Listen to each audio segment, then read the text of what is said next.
Nick speaking, and welcome to this video. Right, the monolith is built. So this was part and parcel of that box of goodies that I got from War Games recently, with the Tesseract Vault in, the destroyers, the Star Trek attack wing, and of course the monolith. My aim to do the little formation with the two monoliths and the Tesseract Vaults. Well, not the Tesseract Vault, the obelisk, sorry. So I'm really looking forward to playing that. I think it's going to be a fun little formation to play. Of course, I've got to get them painted, but just doing this video really to show you my monolith. Now, when I made my first monolith, it was probably about the third model I ever made, and I have to admit I struggled to make it. It was a tough model to make, and I was a little bit dreading making this one, but I have to say this one went a lot easier. I think probably just because I'm now more experienced, but yeah, I did manage to put it all together. I would say one tip with this, the instruction book indicates you build like the center section and then you put the two sides on.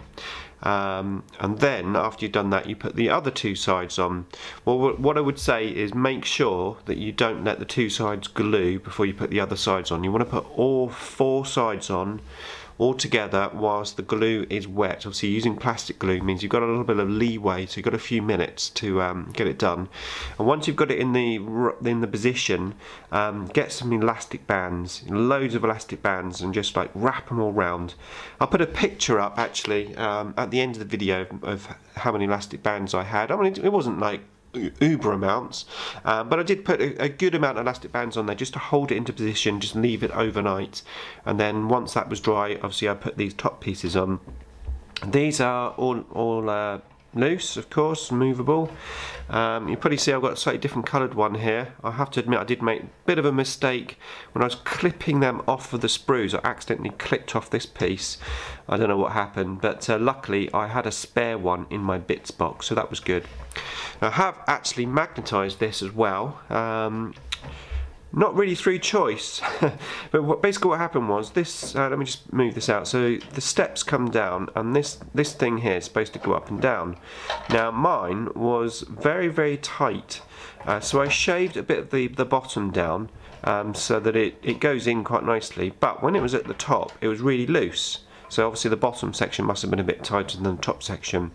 So it just kept dropping out. So what I've done is I've magnetised it on there. So I went in to the back and I drilled a hole just in here into the skull, because there's not much depth. It's pretty slim, so I used the skull to drill into. I put the magnet there, and then I just got a big powerful magnet with some green stuff, so to put my finger up, and then just glued it into position, obviously making sure these match up, and of course they do. So now I can have it in the up or down position without any issues. Little step comes up, loving it. And yeah, I am actually loving this monolith. I really enjoyed making it, and I really love the model. I forgot how much I love this model. I think it looks absolutely awesome. And obviously once it's all painted up, you put all the little green like rod sections in, which really spruce it up as well. And I'm a huge fan of the green like plastic, so that big crystal and stuff. I will keep it all plastic. So yeah, really loving it, and I can't wait to get it painted and to get it on the table in that little formation, just as some fun. Right, so I think that's it for this video. I'm not going to paint this straight away. I'm going to paint this and the Tesseract Vault all in one go. There'll be a special little series on that when I eventually get around to it, but I'm hoping it's not going to be too long before I get to that. Okay, that's it from me. Thanks for watching as always, and I'll see you in the next video.